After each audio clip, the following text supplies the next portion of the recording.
Ladies and gentlemen, welcome to The Legend of Heroes Trails in the Sky, second chapter. It's finally here, the second game in the Trail/Kiseki series. So, before we go any further, obviously, full spoiler effects for first chapter. If you haven't seen the first chapter LP or you haven't played it yourself, I don't know what you're doing here. Maybe you came here by mistake, but I'm just putting out the word to keep anyone clean out there. So second chapter is going to pick up right where we left off at the end of first chapter's crazy cliffhanger.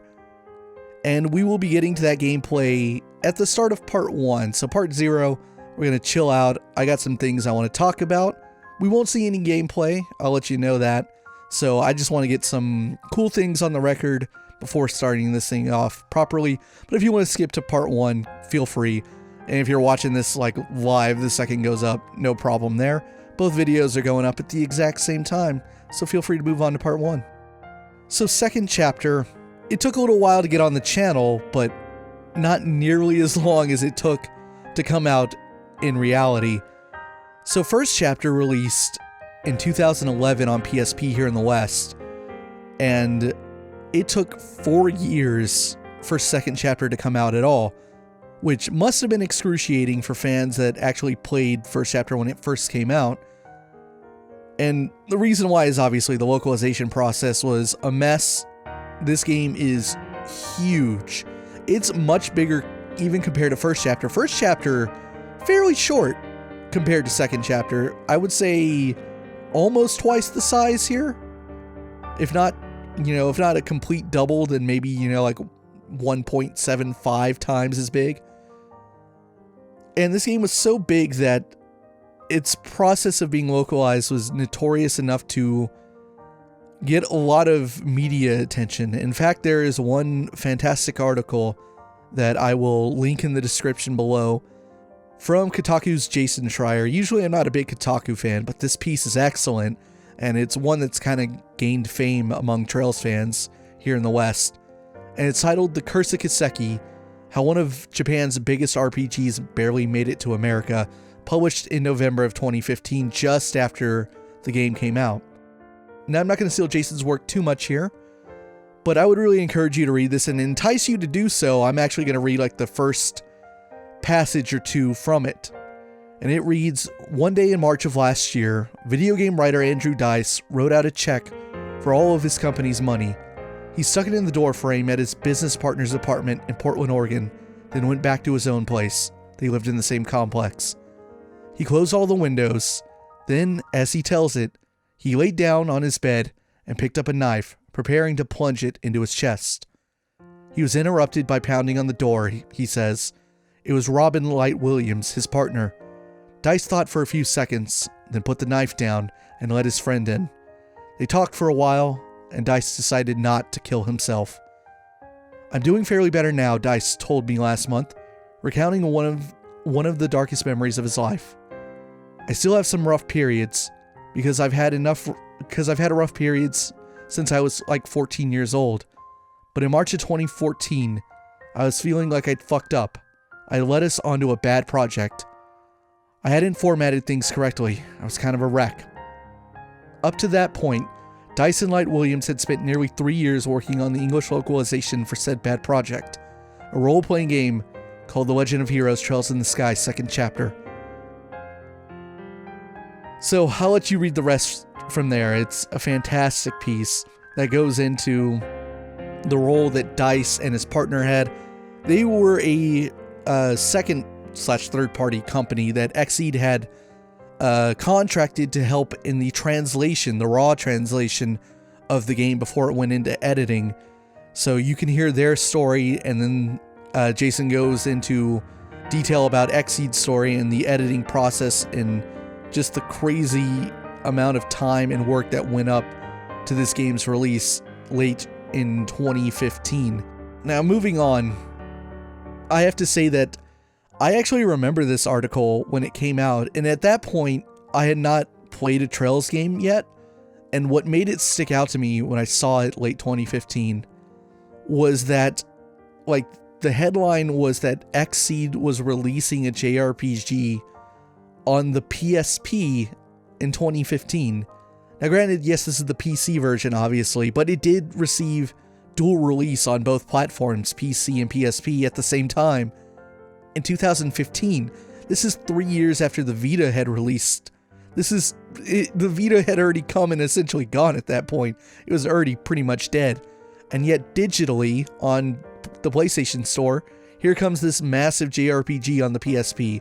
Crazy that they even put it out on that platform by then, but they did. This game is really special. Now I'm going to say something here, and I want you to understand it if you've never played or seen this game at all. And that is that Trails in the Sky second chapter, I think, is the most important game in the Trails series. That's not to say it's the best. It's not my favorite, actually. But I think it's the most important in the sense that as a player and as a fan, I feel as though I learned more about the series in this game than in any other. First chapter is a fantastic game, but it's very self-contained until the last couple of hours. You know, first chapter is the kind of game that, if it were its own release, a standalone game, it would totally pass. It's a very classical RPG with a really simple and easy to understand story until it flips the script in the final hours and you realize, oh my god, this is only the tip of the iceberg of what Falcom had intended for this story.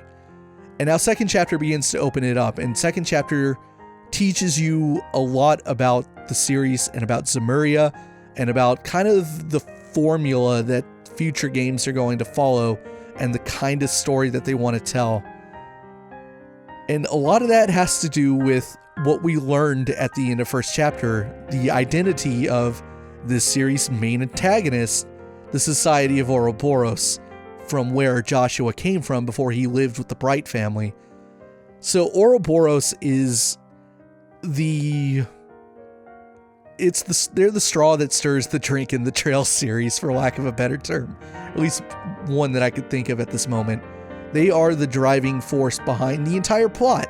And we're going to learn over the course of this game, and more in the next, what Ouroboros is, who they are, and what they're trying to do, and exactly what role Ouroboros played in first chapter, and how it leads into their plans in second chapter. So I would say that this game's going to teach you everything you need to know about the series moving forward. That said, I think the most important scene in the entire series is in the next game. But for the most part, this is where you're really going to learn about Trails. And I say this because, as I'm unavoidably on record with, and there's no escaping it, I was sadly one of those people who played the series out of order. I, of course, started with Trails of Cold Steel because of it being so accessible on the Vita and PS3 back in 2016. Actually, launched late 2015. Then I got around to it like in end of 2016. So because of that, Cold Steel 1 and 2, fun games later in the series, and they're kind of introductory games in a sense, you know? Falcom knew when they wrote and made those games that there were going to be new players jumping in with those. But Cold Steel 1 and 2 really did not do a good job of teaching me about this series compared to the way this game did.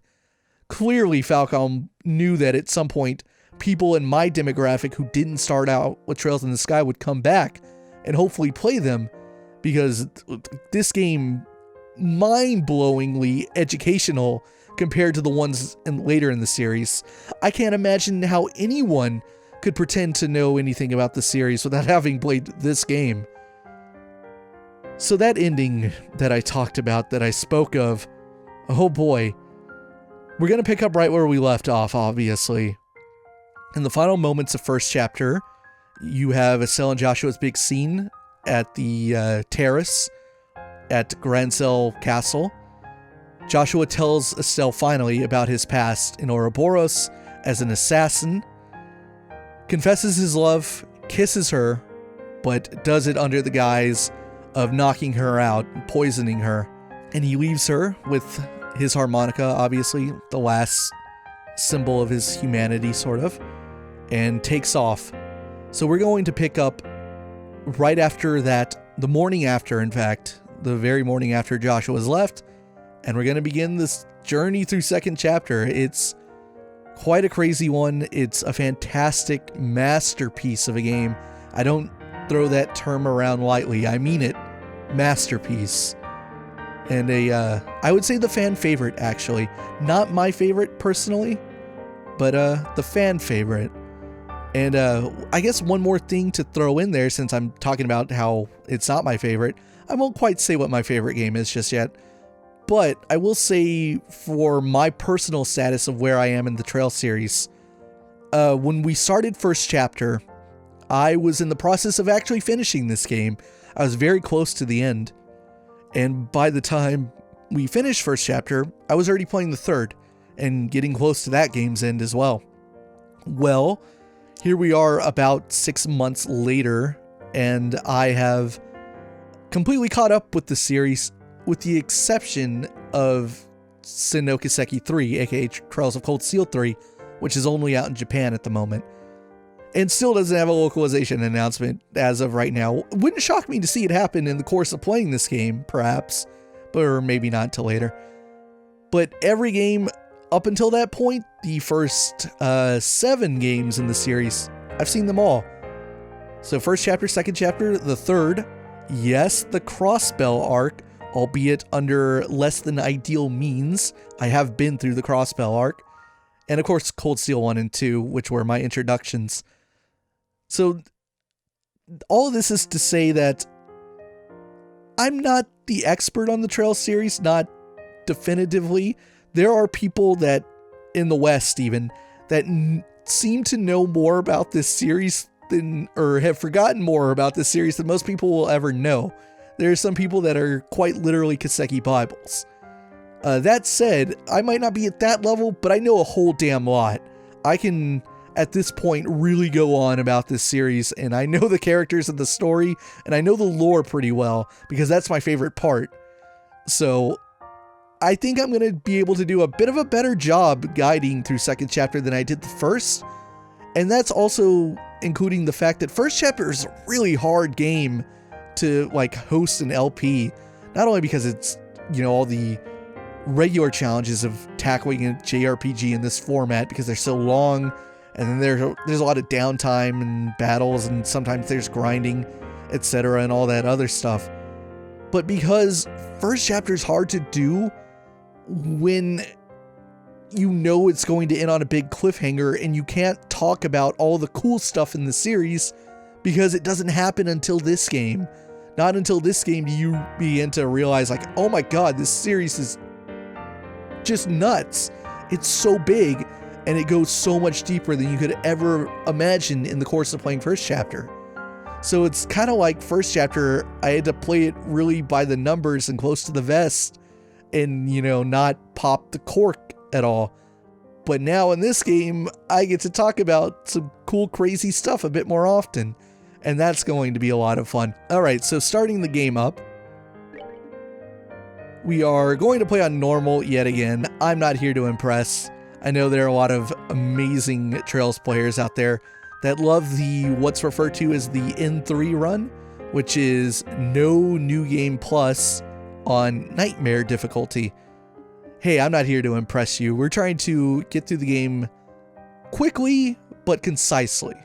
So we're going to play on normal, and once again I will be loading clear data, so we'll be in new game plus, because obviously I do have clear data from earlier this year. I actually had to replay the final 2 chapters in this game in preparation for this LP. That was like 4 months ago almost. But I originally beat the game last year, but I had to replay those final 2 chapters. So we'll do that. And it should ask me... Oh, here's my carryover.